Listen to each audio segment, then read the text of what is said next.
তৃণমূলের হালি নেতাদের বলছি, আপনারা কত বড় আসপর্দা শুভেন্দু অধিকারীর সমালোচনা করছেন। শুভেন্দু অধিকারীর পায়ের যোগ্যতা হতে পারবেন না আপনারা।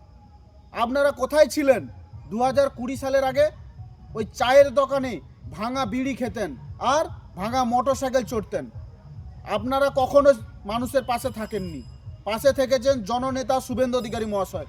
যেদিন থেকে শুভেন্দু অধিকারী তৃণমূলটা ত্যাগ করে বিজেপিতে জয়েন করেছেন, সেদিন থেকে আপনারা মানুষকে ঠকিয়ে মানুষের কাছে তোলাবাজি করে এত বড় নেতা হয়েছেন।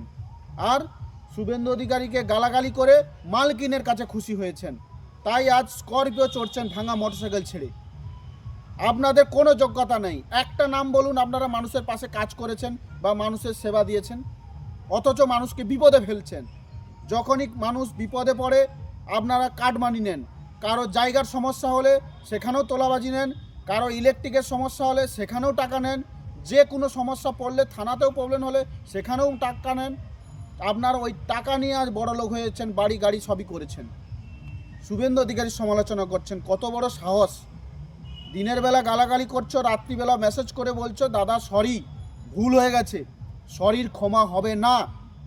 এটা মনে রাখো, 2026-এ 15 এপ্রিলের পর আপনাদেরকে দেখা যাবে না, ওই জেলের ভিতরে আপনাদেরকে দেখা যাবে। অপেক্ষা করুন।